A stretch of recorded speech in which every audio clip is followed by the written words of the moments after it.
Coming up on Carolina News, charged. The parents of the accused Michigan school shooter now charged with involuntary manslaughter. Gun owners have a responsibility.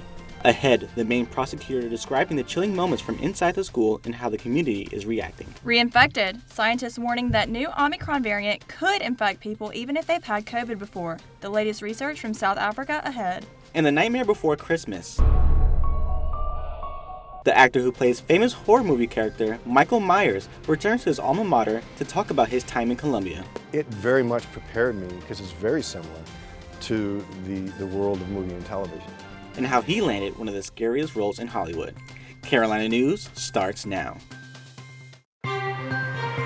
From the University of South Carolina, your news, your sports, your weather. Carolina News begins now. Hello and welcome to Carolina News. I'm Alex Wages.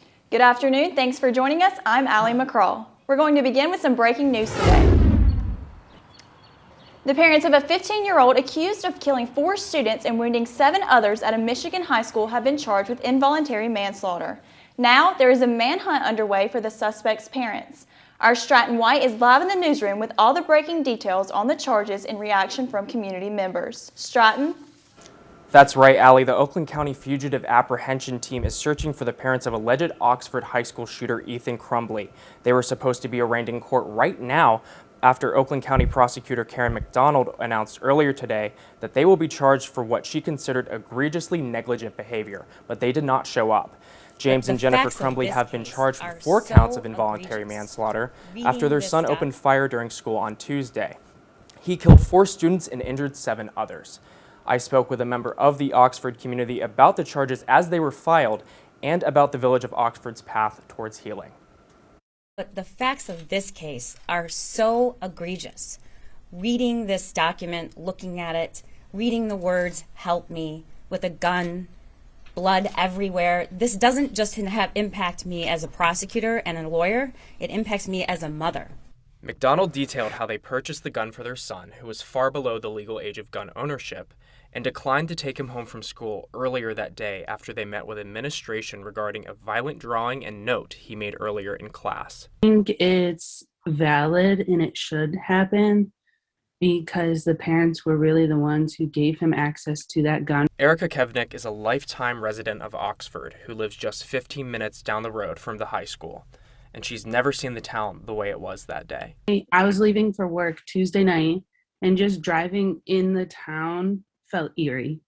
News of a shooter at the school spread quickly by mouth. Kevnick was told by a stranger as she was checking in for an oil change. And then that's when I overheard him saying that there had just been a shooting at Oxford High School and 4 people had been shot. When asked how the community is coming together, Kevnick showed anecdotes posted to Facebook from members of the community.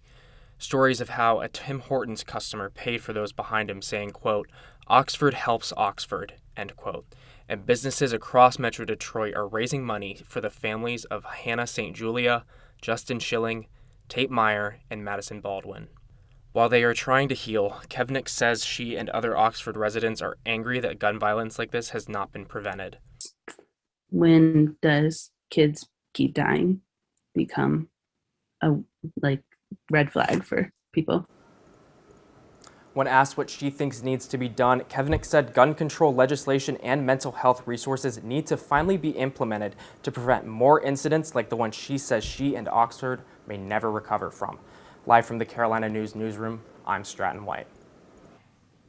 Stratton, thank you. Scientists in South Africa are warning that the new Omicron coronavirus variant may cause more reinfections among COVID survivors than earlier mutants. In a sign of what may be to come, researchers spotted a jump with the arrival of Omicron. This could mean that the mutant can escape the protection of a prior infection so far. Omicron has been detected in multiple states across the country, most closely in New York. An employee at a local nursing center faces federal charges after allegedly creating fake COVID vaccination cards. Tammy McDonald pleaded not guilty Thursday, and the center she worked at has not been named. Her lawyer said she made the cards to help a relative at the University of South Carolina who has anti-vaccination beliefs. Attorneys say McDonald is vaccinated and did not get money for making the cards. COVID cases are on the rise across the state. Today, DHEC reported just under 1,400 new coronavirus cases. That's up from yesterday. DHEC also reported 3 new deaths. Switching gears now, it was a mild day out there today, but will those warm temps last through the weekend? Our Jalen Thomas is live in the Rose Garden with the first check of our forecast. Jalen? Yeah, guys, that's right. It's another warm one right now, and right now we're in a temperature of around 70 degrees, and it's looking like the warm weather is going to continue for the next couple of days, but cooler weather is coming next week. But I have more on that later. For now, let's head back into the studios. Thanks, Jalen. America's employers slowed the pace of hiring last month, according to the latest jobs report. 210,000 jobs were added in November, the fewest in nearly a year. Today's report from the Labor Department also shows that the unemployment rate fell sharply from 4.6% to 4.2%. That is historically low, but still above the pre-pandemic job rate of 3.5%. The South Carolina House overwhelmingly approved new state district maps, meaning Richland County is on track to lose a House seat. The new district appears to maintain Republican dominance in the House and protects many incumbents. Many Democrats raise concerns over gerrymandering, but Republicans say the new maps are in line with state population changes. The 96-14 vote likely finalizes the maps since the Senate isn't expected to change them. If approved, Governor McMaster is expected to sign off on the new districts. The Chief of Staff to South Carolina Congresswoman Nancy Mace has stepped down. In a statement, Mara Maelstrom calls working with Mace the honor of a lifetime. Her departure comes after a turbulent week for Mace, who has publicly feuded with fellow Republican Marjorie Taylor Greene. In a tweet, Greene called Mace the trash in the GOP conference after Mace criticized anti-Muslim comments made by another member of Congress. Mace's office said Maelstrom's resignation was not because of the feud and that it has been in the works for some time. In other news, State Highway Patrol is investigating a fatal motorcycle crash. Investigators say a man was driving his motorcycle across Brandon Road in Blythewood when he hit a ditch, resulting in a deadly accident. The man was ejected and pronounced dead at the scene. Police say he was not wearing a helmet. Now to a crime alert. A South Carolina mom has been charged with murdering her 6-year-old son after going deer hunting on Thanksgiving Day. 31-year-old Mayor Roseboro told police after the shooting that she wanted to send her son to heaven. Fairfield County deputies say Roseboro's brother tackled her after shooting her son and held her down until officers arrived. Roseboro remains in jail without bond. Meanwhile, the FBI is looking for a South Carolina man for alleged ties to a years-long drug trafficking conspiracy. Levester Tyon Woods is wanted on charges including firearm possession and possession with intent to distribute a controlled substance. Authorities say Woods goes by aliases such as Drip, Maine, and Lil One. Investigators say Woods has ties to South Carolina and Georgia. Now, Michael Myers is one of the most iconic horror characters of all time, but there's much behind the character we all fear. Our Robbie Greenwald sat down with the actor responsible for the screams and found out why USC is a place he calls home. He's known worldwide as Michael Myers. But there's much more to the man behind the mask. All these years of travel, it's been beautiful. I've lived an incredibly fortunate life. His name is James Courtney, and 40 years ago he was walking Green Street as a student on the University of South Carolina's campus. Well, Russell House is still the same. It's like Green Street, we used to drive our cars on. That's right. Before the mask and the big screen, Courtney graduated as a broadcast journalism major from the USC School of Journalism. It very much prepared me because it's very similar to the world of movie and television. 40 years after graduating, the Columbia native can look back and say that his time at USC was a significant part of his current success. I honed my writing skills. The acting classes I took here, the department was the theater department was amazing, and I'm sure it still is. I can really attribute a slice of the pie of my success to my time here at this university. Courtney reminisces on his time in the Lambda Chi Alpha fraternity, playing football and basketball on the Blatt recreational field. Bang, man, we just got to beat each other up. It was so much fun. And of course, the parties of 1981. These dorms here were like freaking party central. In the end, Courtney says the University of South Carolina opened his eyes to new walks of life, even from behind the mask. For Carolina News, I'm Robbie Greenwald. James Courtney is set to start work on the newest installment of the Halloween series this January. Allie, have you seen any of the Halloween movies? I have not, no. Oh, well, cancel Christmas. That's what we're doing.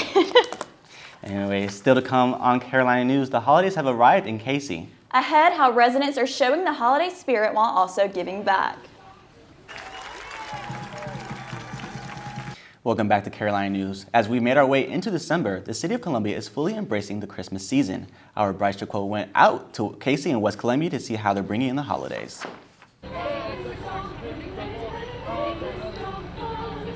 Residents from all over Columbia made their way over to Casey Thursday night to see tens of thousands of Christmas lights, see Santa Claus, hear Christmas music, and to help those in need in their community.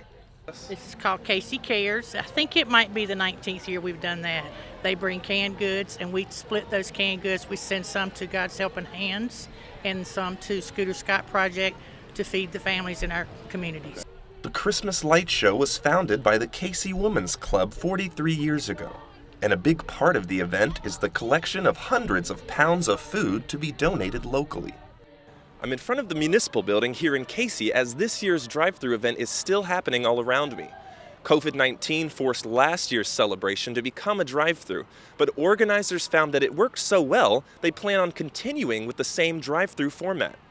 Besides the food drive, spreading holiday cheer was the most important part of the night. We're just here to greet the people coming through and getting a little Christmas spirit.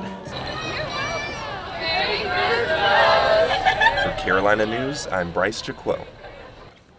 For more information on any upcoming Christmas celebrations in Columbia, you can find them at experiencecolumbiasc.com. And new at 4, firefighters are urging people in South Carolina to be extra careful if they burn yard debris or set other fires over the weekend. The State Forestry Commission did not issue any red flag alerts today, but firefighters say warmer than normal temps and unusually dry conditions have increased wildfire danger. The U.S. Drought Monitor says nearly 3/4 of the state is reporting some drought conditions, while the Florence and Rock Hill regions have fallen into severe drought. And it's been a very dry past couple of days. Yeah, let's go out to Jalen in the Rose Garden. Jalen, are we going to see any rain soon? Yeah, Alex, right. We continue having this strangely warm weather for December, but cooler weather is coming, including some rain, and, maybe even some snow, But I'll have the full forecast after the break.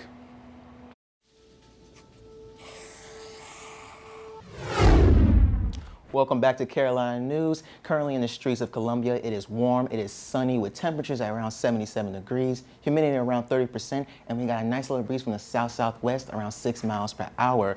Continuing across the state, though, it's looking like much of the same warm weather. Columbia's at the high at 77 degrees, and most of the state is around the mid-70s, except for the coast, which is Myrtle Beach is at 65 and Charleston at 68. Now for our lows, is getting kind of low. You might need to bring a windbreaker or something, but for the most part, we're going to be in the mid-40s, mid to high 40s, like Greenville at 48, and we're going to have Hilton Head is going to be the high of the lows at 51.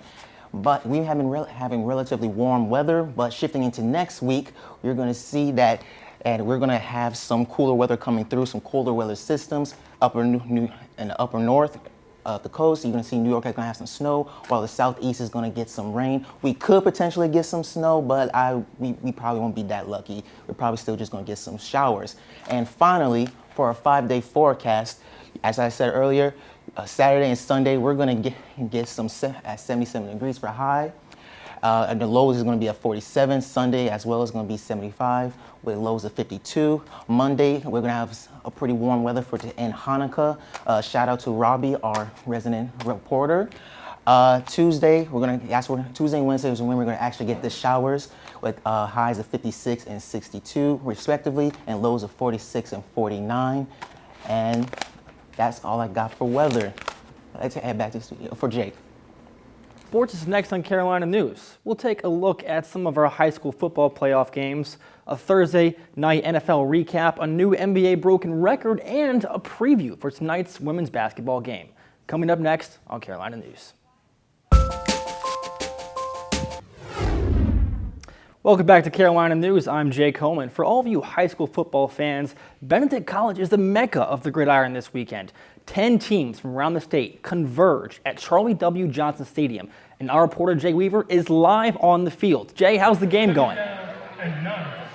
Thanks, Jake. Charles Johnson Stadium is absolutely rocking this afternoon with the 3A championship game between Camden and Daniel. I had the opportunity to sit down with the Camden's head coach along with their sensational sophomore quarterback on what it means to be here after 20 years. I also got the opportunity to speak with Benedict's athletic director on what it means to them as to have all 5 championship games here on the same field.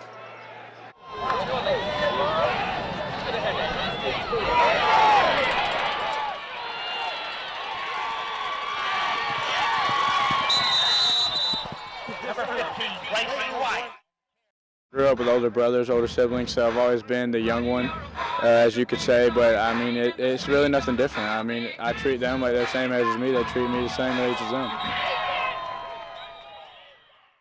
At only 15 years old, White has earned the respect of his coach while compiling 23 touchdowns, over 1,000 yards passing, and nearly 600 yards rushing. As far as us on offense, we've got to do things we've done the past few weeks. We got to do what it takes to win the game. We got to score just enough points to win the game. We're not as explosive as we have been, but we've been very consistent. We've been able to hold the ball and kind of keep our defense off the field. Camden faced off against Daniel at Benedict College today, and this is the first time since 2011 that all of South Carolina state championships will be held at one site. South Carolina High School League Commissioner Jerome Singleton said, "I don't think we need as big a venue as we did in the past. They, as in Benedict, are well sized to accommodate us." Benedict College Athletic Director Willie Washington stated they welcome the games and it might even help their own team. It helps with recruitment. It shows our facilities off, and it shows that we mean business about sports and activities here at the college.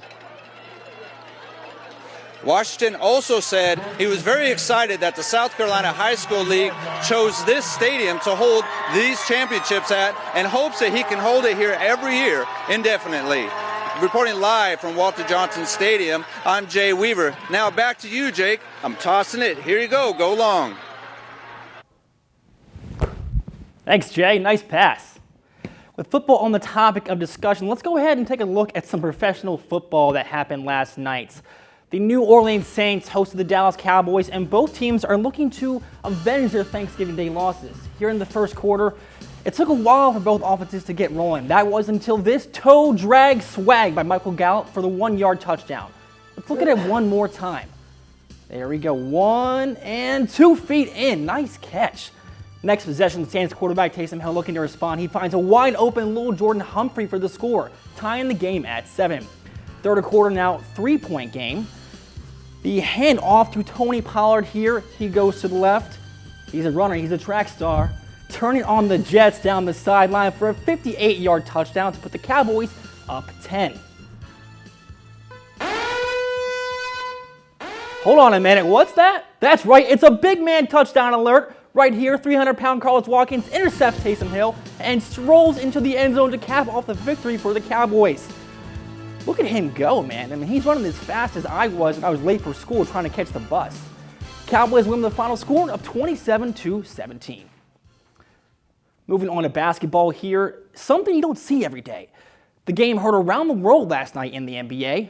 The Grizzlies hosted the Oklahoma City Thunder. Here in the second quarter, we're going to go ahead. DeAnthony Melton to the rim here with the flush. Sweet mama.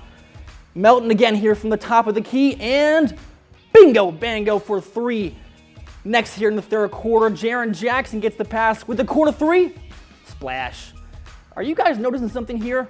Look at that score. That's right, a 73-point margin, breaking a 30-year NBA record. The Grizzlies shot 62% from the field and 52% from the free, winning with a final score of 152-79. And speaking of dominant basketball, one team who is on fire right now is our very own South Carolina women's basketball team. They're doing something right now that is unheard of. Through the first 8 games, South Carolina has outscored their opponents by more than 200 points, with a score of 613 to 403. Their average margin of victory is 26 points. Well, we can't forget this team lost a championship season from coronavirus shutdown 2 years ago, and last year lost a heartbreaking Final Four game. It's safe to say this team is ready than ever before. Take a look at what Dawn Staley had to say. This team is one that, I mean, they just want to win. So and I want to win, but there's a certain way you win, and we're forever in that process of playing great basketball. Every time that we step on the floor. The Gamecocks look to continue their success when they face a Big 12 opponent, the Kansas State Wildcats, tonight at Colonial Life Arena. Tip-off is at 7.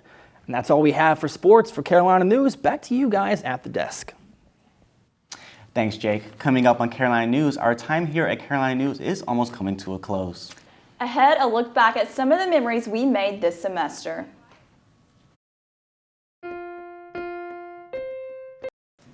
And finally, it's a bittersweet day here on Carolina News, as today will be our final broadcast of the semester. Over the past 16 weeks, the students that make up Carolina News and Reporter have grown in their broadcasting skills, covering impactful stories and having some fun along the way. Oh my goodness, most of us came into the semester as strangers, but we are all leaving as best friends. And while we are sad we won't be together in the newsroom anymore, we're excited for the future and the opportunities in store. So from all of us here at Carolina News and Reporter, we thank you for tuning in each day and supporting our work. The whole crew is joining us at the desk now. I'm really...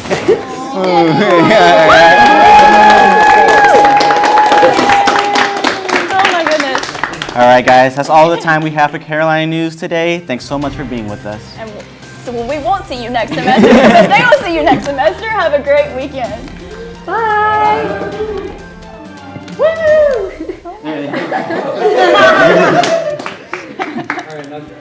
Stop it.